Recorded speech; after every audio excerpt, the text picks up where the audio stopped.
Now are you working? It's up. I need to figure out how to make the laptop and the monitor and the microphone work at the same time because this is going to be an issue in the future. Anyways, is this the most pretentious outfit I've worn on Armbridge so far? Probably. If you want the full view, it absolutely is. I don't care. It's the beginning of fall and my long sleeve clothes can come out and I'm overjoyed. I'm elated. I love it. Because my summer clothes are poop. I just recycle the same black t-shirt for like 3 months straight and I have sweat in it anyways because it's Texas and black t-shirts in 108 degree weather does not. 108, where did I get that from? It was 108 once. 100 degree weather do not mix. But black t-shirts and 70 degree weather, that mixes, so it's a good day in my brain. Anyways, I have some lo-fi music on again. It's gonna be a fun time. I still haven't gone to the intro, it's been 2 minutes. So, starting in quarantine without an end in sight, this is Sonika, the co-host of Armbridge Podcast, a podcast where we give advice. I feel like over the course of Armbridge, I'm just gonna forget the intro and it's gonna turn into something it's not, and advice and good conversation from one teenager to another. Last week, presumably, we talked about... Oh my god, wow. Wow, this is bad. Last week, what did we talk about? Why is the metronome going on? This is all a mess. Last week, we talked about... We gave you advice based on your zodiac signs. That's what we did, yeah. And this week, today, Saturday, October 10th, 2020, I am going to talk about social media. Yay, I'm so creative. But as most people have been doing, I watched The Social Dilemma on Netflix just the other day, a couple days ago, and I have some things to say. I'm not really going to go through what the documentary talked about necessarily, but more so just social media in general, because it definitely touched on a couple of things that I know have affected me directly. And wow, this chair is getting creaky. A couple of things that have affected me directly, and I know that affects a lot of other people, everyone on socials. Yeah, I'm clearly still warming up. I just woke up from a nap. My thoughts are elsewhere. But yeah, Social Dilemma, if you don't know what it is a documentary that came out on Netflix just this year. I think it was this month, actually. This month, last month, something like that. Anyways, it basically talks about the effects of social media on humanity, on society today. And I really liked it personally because while a lot of these documentaries are super, like, pessimistic and, like, doom and gloom, and they're very, like, I don't know, I don't think they deal with the nuances well enough because whether we want to accept it or not, social media is going to be a consistent part of our life forever now. Like, we've opened Pandora's box. There's no closing it now. So it's just something we're going to have to adjust to regardless of our opinion on it because it's out. And I feel like a lot of documentaries that I watched in the past regarding the subject were kind of like, their focus would be more so like, oh, social media is bad and we have to get rid of it and you have to stop using all your socials. And while that was one of the proposed solutions in the documentary, I think it did a much better job acknowledging its role acknowledging the role that it plays in our society today. And it definitely did a better job of pointing out that it's kind of like a double-edged sword. Like a lot of the technologies that we have today, like Uber Eats, DoorDash, streaming services, heck, even like social media, they all have benefits. It's not like they're completely terrible. And that's very important to note as well. But at the same time, it's something that's kind of drifted out of our control and it's into something that it was not intended to become. And so I thought it did a really good job of kind of just going through all of that. And the fact that they kind of like made it parallel with like a drama or like a storyline with like fictional characters, that was also pretty cool. So if you haven't watched it, I would 100% suggest watching it. yeah, I think that's all I have to say about the documentary itself. But after watching the documentary, I kind of did some thinking of my own, and I just thought there were a couple of points that were interesting in how like social media relates to my own life, and I guess my takeaways from the documentary and what I kind of benefited from it. So, in 2014 YouTuber style, without further ado, let's get started.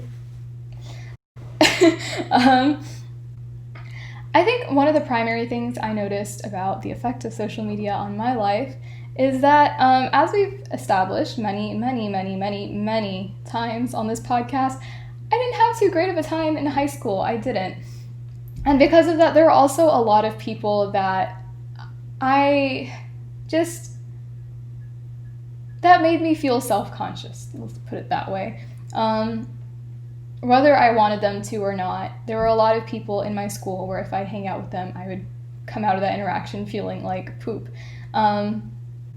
Nevertheless, a lot of those people I have on social media. And so I think the problem with that rose when once you add those people, they're kind of in your circle both on and offline, which is an issue.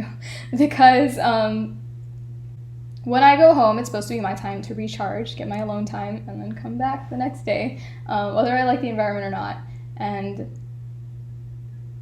go about it. But I wasn't necessarily getting that because I'd go home, I'd go on my socials, and then there we go. Once again, I'm around the people that I didn't necessarily like. So I think that made me a lot quieter than I was before I became really active on my socials because, well, yeah, as I said, I mean, I started to kind of feel invalidated because I would constantly be exposed to opinions and ideas and just like ways of living that didn't necessarily align with mine. And I felt bad because there was no like just me time for me to be like me. I'm getting kind of redundant, but I would always be around the same people that I didn't necessarily agree with. And because of that, I think for one, I didn't really get to like experiment with myself and like see what I'm into, see what I like, see what I believe. And so that made me kind of unsure of myself straight up, or like the parts of myself that I was pretty firm on that I was like, okay, I believe this and I don't think I'm going to change it. I didn't have any time in my day where I could live that and like be okay with it, if that makes sense. So that's one thing I noticed. Two, this is like a super tiny itty bitty detail, but it's honestly, it's kind of strange how much it affected me considering how like petty and small of a thing it is. But the only social I'm like really actually active on is Instagram. And they have that feature where you can see what your followers liked, whether it's on the Explore page. They used to have the tab. They got rid of that, thank God, because that was messy for no reason. But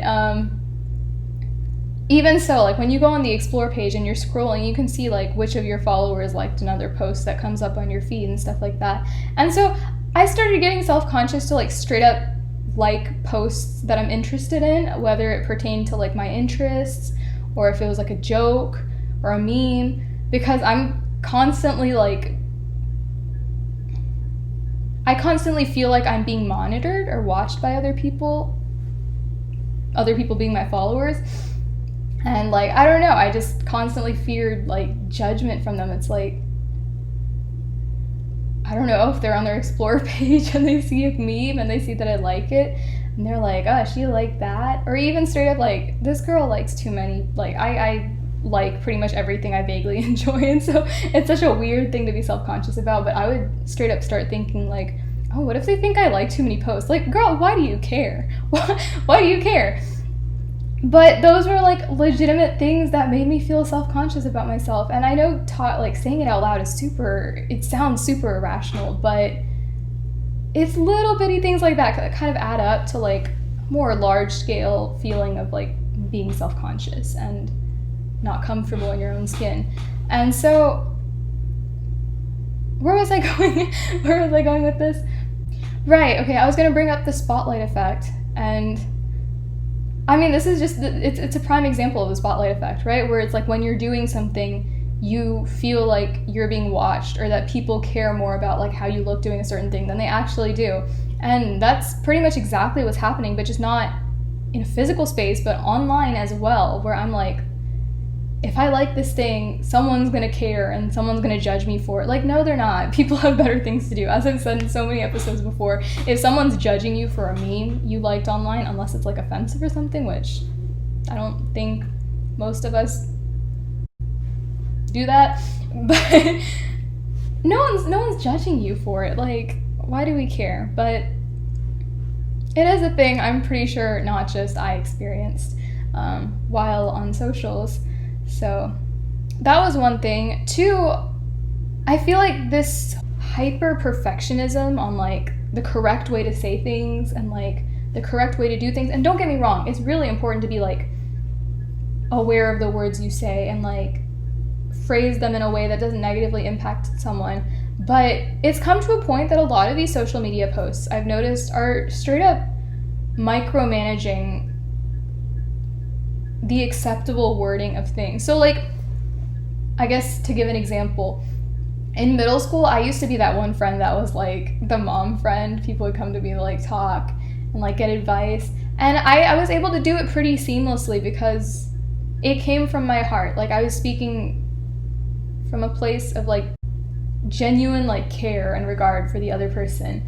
And because of that, at least I was told I was a really good like person to come to talk to.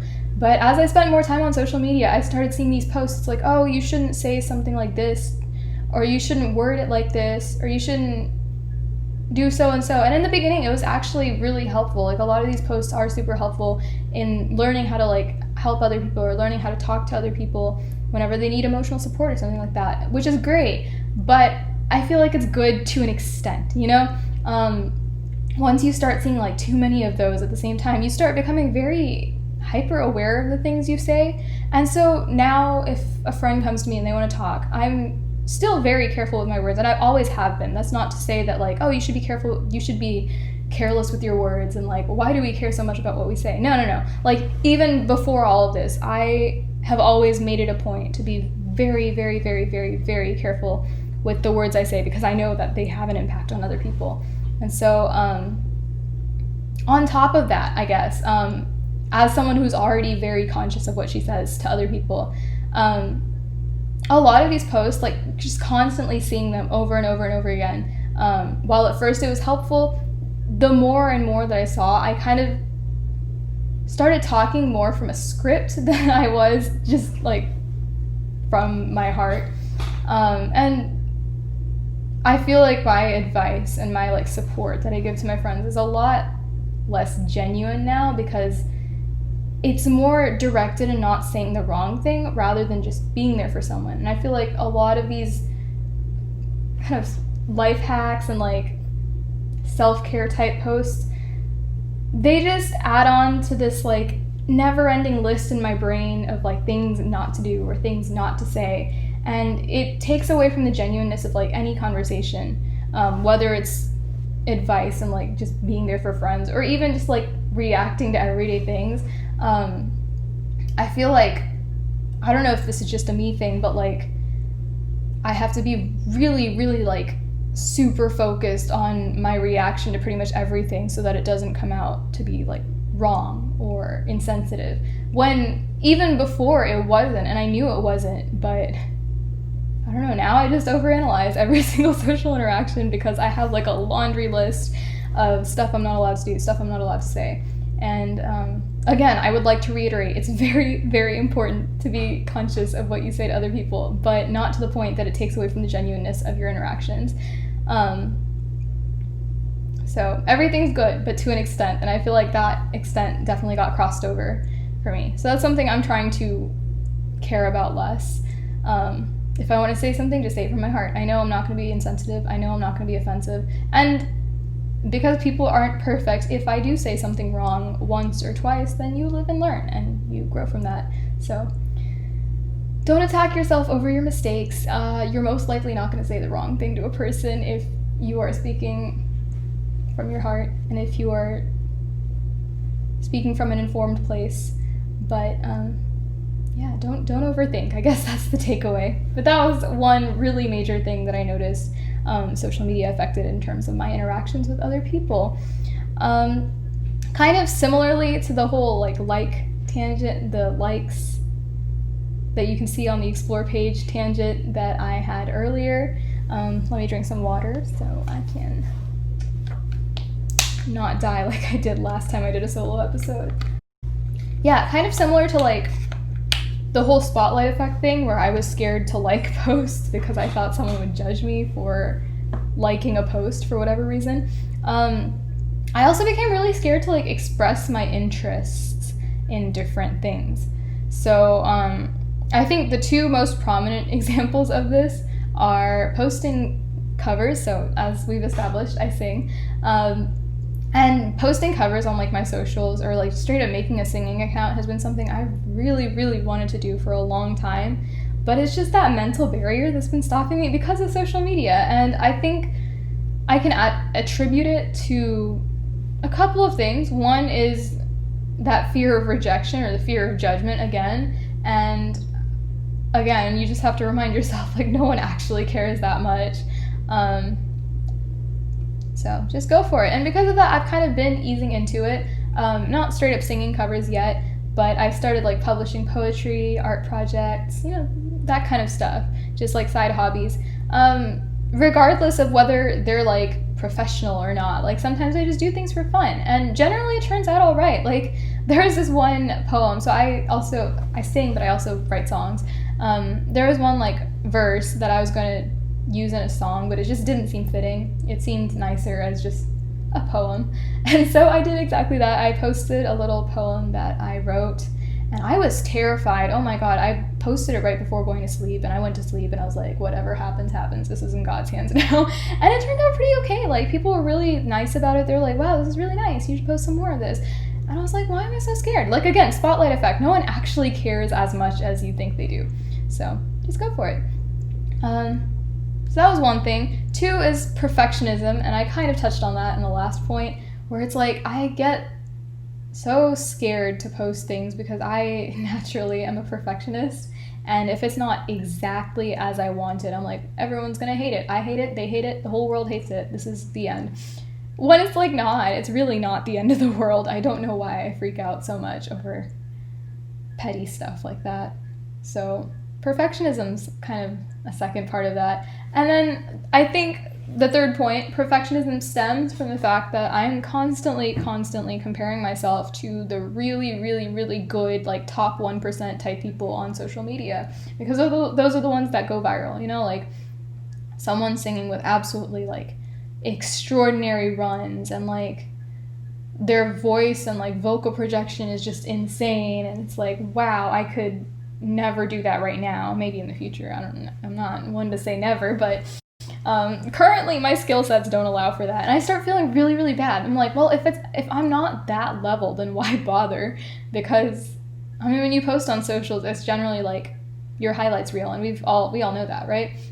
And so if my skill set right now is not the top 1%, why bother? Because it's not a highlight. It's just there. But again, I have to remind myself, like, one, no one actually cares that much, as I've mentioned many, many, many times in this one episode. And two, sometimes you could just post things for fun. If it makes you happy, if you're happy with how the cover turned out,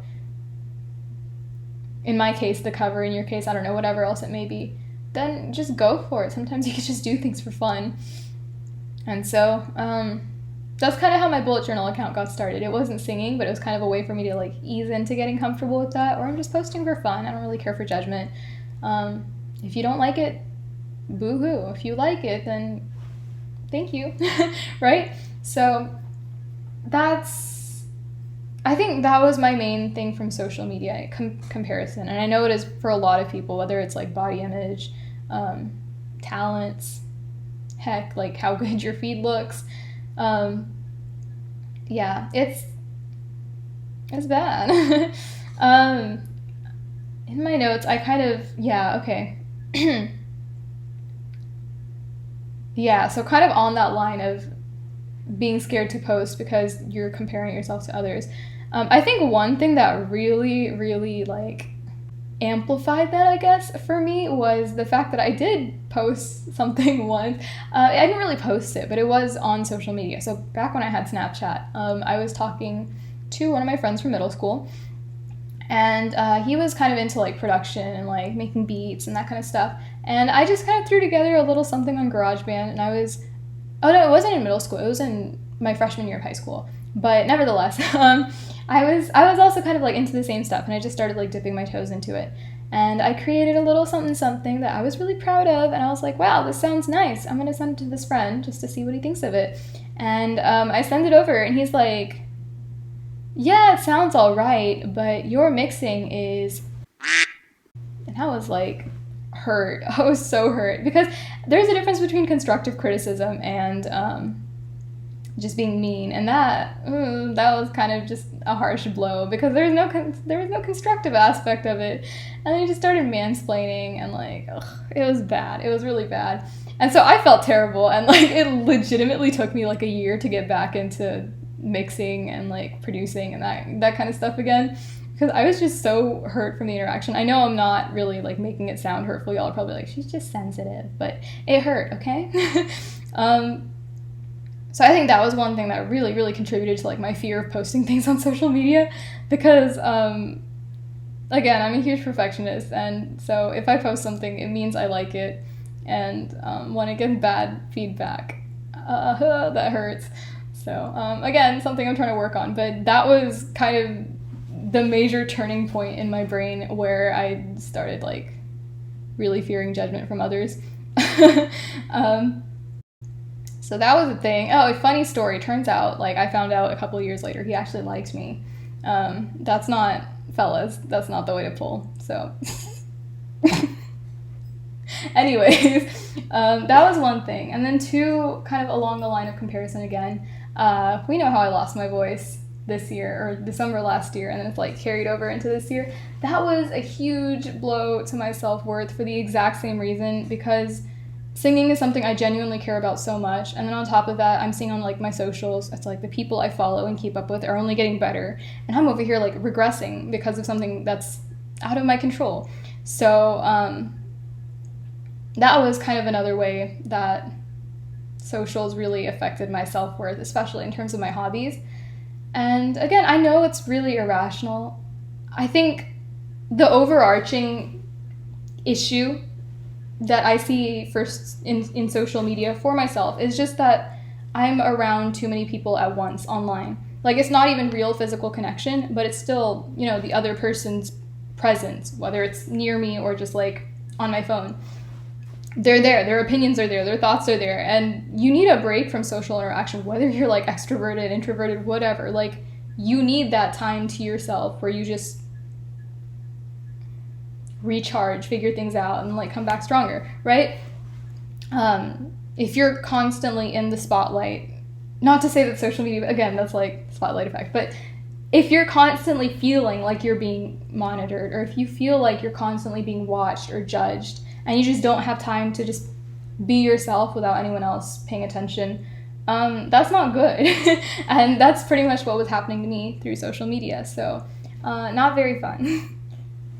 So yeah, this is all just a giant ramble again. I really hope it's like somehow coherent, but that's kind of the effect social media had on me. There was also an itty-bitty detail that the documentary mentioned that I thought was interesting, because those are both things that apply to me, but I never thought it would be connected to like social media, but maybe it is, who knows. They mentioned that among teenagers, the rate at like the number of teenagers that are getting their driver's license, or the time it takes for teenagers to get their driver's license, has it's significantly longer, and the number of teens getting their license is just straight up dropping. So that was one thing. And then also like the number of teens that have showed romantic interest or had a romantic interaction with another person has also significantly decreased, and your girl falls under both categories. But I never attributed it to socials, but who knows, maybe it is. The license thing, actually, I could kind of justify, though. I was thinking about it. I was like, wait, why would that be? But it's the same idea of like social interaction, right? Generally, like before social media was a thing, if you wanted to meet with your friends, you would have to either call them or go meet them in person. Versus social media now, I could just FaceTime my friends, I could just text them, I could DM them. Like, there's a million ways I can interact with them without physically having to go somewhere. And I think even like in my justification for not getting my license, it was I don't need it. Like, even for social interaction, whether I acknowledged it or not, I didn't need it. And so I just didn't see the point of getting it that soon. So I got it this year finally, but 2 years later, right? So that was interesting.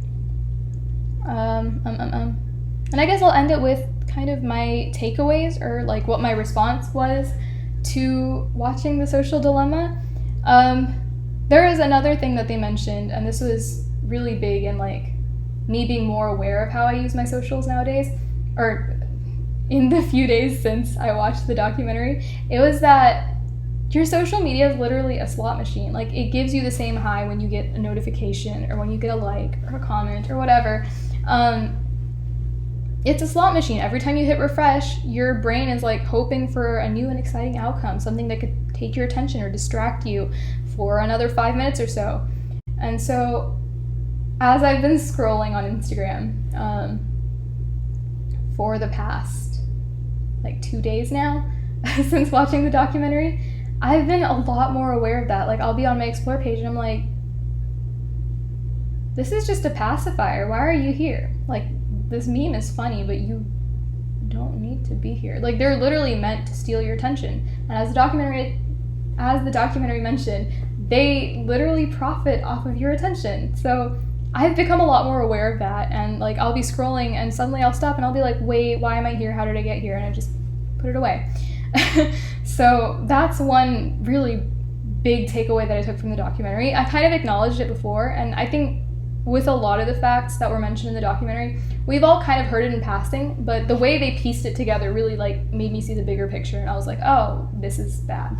So I've definitely become more conscious or aware, I guess you could say, while scrolling through my feed. And I'm more aware of like what it's doing to me. I don't check my socials now unless I have a purpose in mind.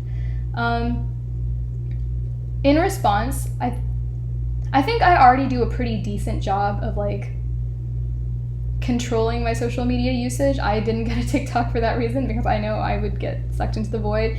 I pretty much only use Instagram. My Twitter exists just to say it's there, really. That being said, go follow our Armbridge Twitter. It's at ArmbridgePod. We tweet shower thoughts. It's a fun time. But even so, like, I can't be on Twitter for more than 5 minutes. I literally don't check it unless I have a specific purpose in mind. So really the only social I use is Instagram, and then like some messaging apps, but that's just to keep in touch with like family and friends from time to time, and I don't really use them that much anyways. So that's there. Also, my notifications are always off for my social media, for WhatsApp, for Messenger, all of that. I will check it when I want to. I don't care if it's an emergency, like call me if it's an emergency, because everything else is off. Which is a good thing, because when I check the apps, it's because I want to, not because I got distracted by a notification. So if you don't already do that, I couldn't suggest it enough. Like, that just makes things way easier. Another thing, I kind of did this a couple months back and then I stopped, but now I started again because it's useful, is that I started keeping my phone outside during the day again. And again, I couldn't suggest it enough to other people. When I did it a few months back, one of the biggest things I noticed after I kept my phone in the living room instead of in my room is I had this overwhelming sense of like, wow, I have too much time in one day, versus before it would be like, today's already over, like everything was just zooming by way too fast. But when I don't have like the distraction of social media, I have to actually figure out something constructive to do with my time in place of just scrolling or watching a YouTube video. which is good, but like, because that meant I would get bored faster, which means I have to do something, which generally meant I finished my schoolwork or whatever else faster, which also gave me more time for hobbies, which also forced me to do something constructive with my hobbies. And that's good. Like, that's the end goal. And a lot of people are like, man, I wish I had time for my hobbies. And granted, of course, there are a lot of other circumstances that can prevent you from doing that. I literally didn't have time until like quarantine started. So it's not to say that that's the only reason you don't have time for your hobbies, but once you cut out social media, like, there is so much more time in the day that's not lost to just mindlessly scrolling. At least that's what I noticed for me. It's just interesting. So I started doing that again. It also makes sure that, like, there's I think it was an article that I read a while back, but they suggested if you check social media, make sure you're checking it with a purpose, with a specific purpose, not just to like distract you or like pass time, because quite frankly it passes too much time. So that was something I always had in mind, but it was really hard to put into practice considering these apps are literally made to like drag you in.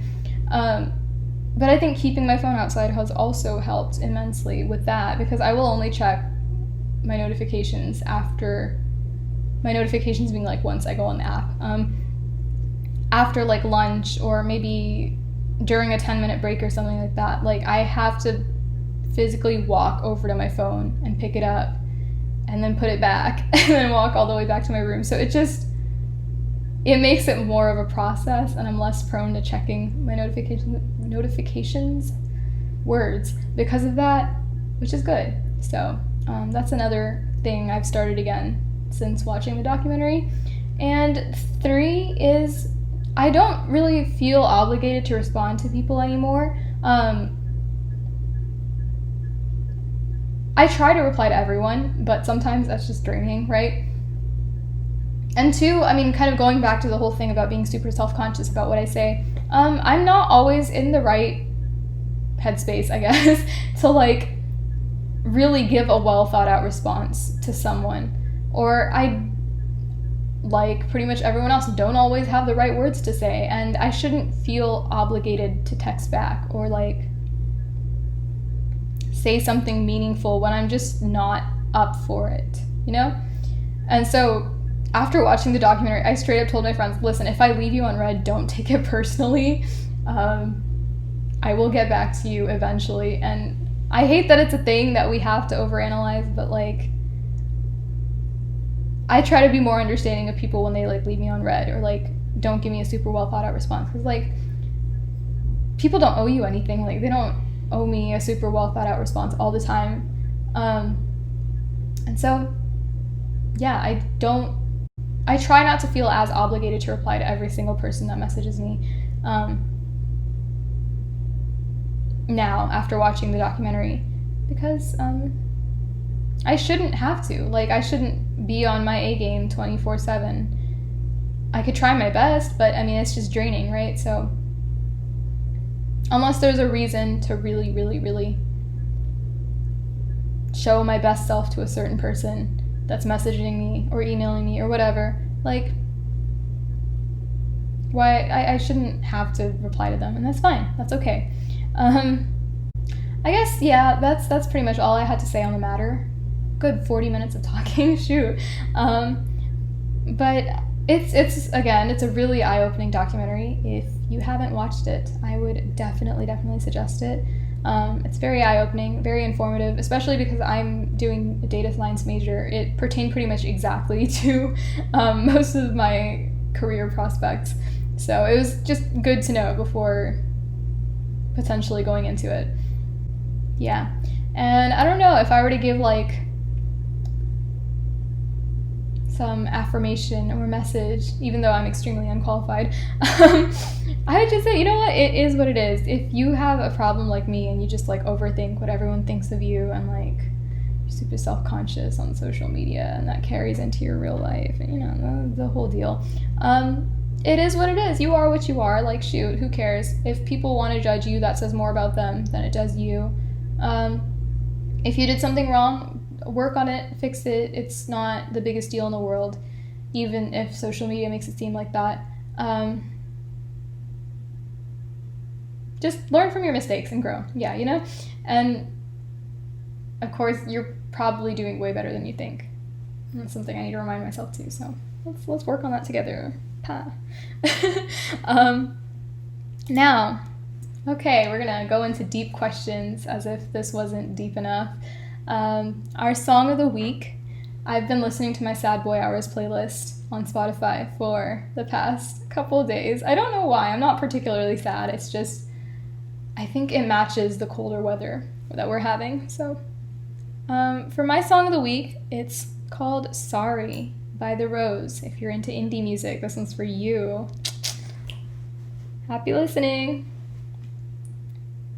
Okay, we're back. It's been like 3 seconds for me. Deep questions with friends. Let's go.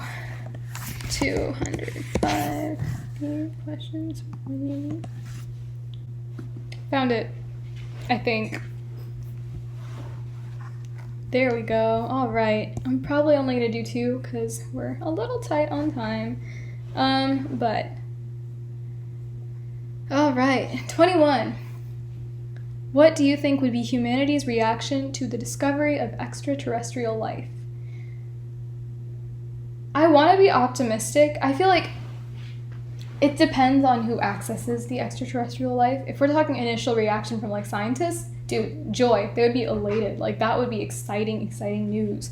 But if it were to be like within our reach, like we could travel to it, just knowing the way humans are, it would either be war or colonization. And I really don't want to be pessimistic, but historically that's been humanity's reaction to anything or anyone they don't recognize. So war or colonization would probably be humanity's unfortunate go-to in that case. Or exploitation of some sort, if their planet has something that like we don't have enough of. Yep.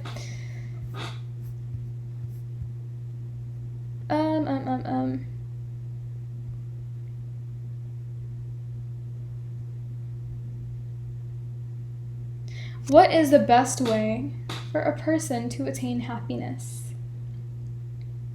I don't like these kinds of questions because it implies that happiness is a destination when it's not.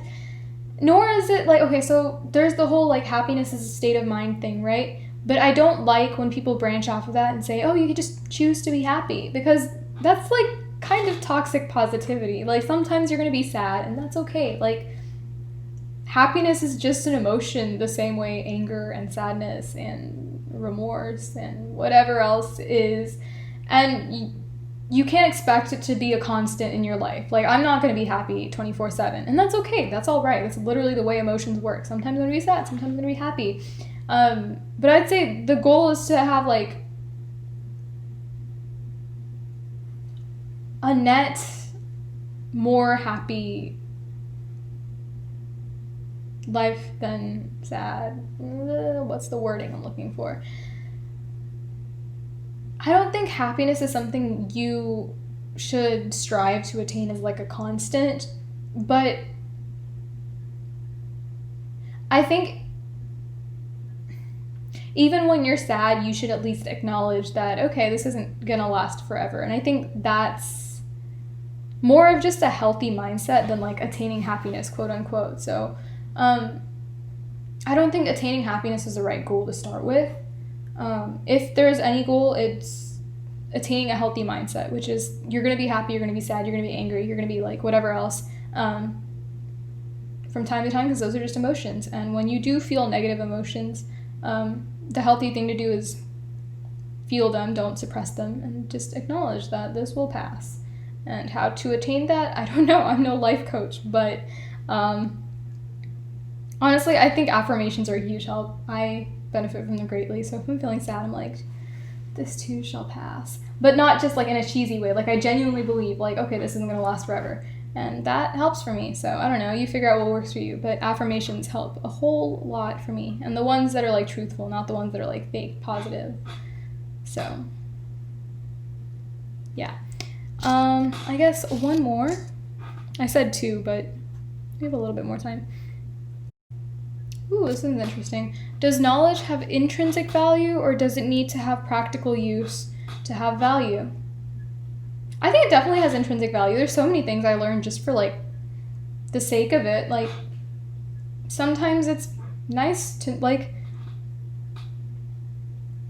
I think the prime example I can think of right now is at the very beginning of this year, like this school year, our school does like a thing called Weeks of Welcome, where it's just like 2 weeks where they have like activities and lots of fun stuff planned for us, just to like welcome us to campus. And even though it wasn't campus this year, just to say like, hello, school started, this is fun, this is great. And so one thing that they did this year for us is they had a virtual jade art gallery that we could attend. And the museum curator, she was like explaining a bunch of like jade pieces and like the different types of jade and like what the symbolisms of these art pieces were, and where they came from, and what cultural influences there were. And I was starstruck. Like I didn't really care for jade before. Like I acknowledged its cultural significance for a lot of cultures, and I knew it was a pretty stone, but that was about the extent of which jade existed in my brain. But after that presentation, holy cow, like now I just have like a weird amount of knowledge on jade, and it just has intrinsic value. Like it feels cool to know about that kind of stuff. Like I don't know, I don't think it'll ever come up in a conversation naturally, but now I know more about jade art. So, I think it definitely does have intrinsic value. Sometimes it just feels nice to know things because, right? Like, it was a cool exhibit. I don't need to explain it much. I mean, if I didn't do it, then I wouldn't have that knowledge. But now that I do, it's like, wow, that's cool. And I have a greater appreciation for it just in general. It doesn't have any practical use to me. Maybe it will in the future, who knows. But it's just nice to know about jade. So yeah, I think knowledge definitely does have intrinsic value. It doesn't have to be useful for it to be valuable. Yeah. Okay, we're done. So what has started in quarantine has now come to a non-temporary end. Thank you for watching this week's episode. I hope you enjoyed the song of the week as well. Thank you to conversationstartersworld.com for this very extensive list of questions.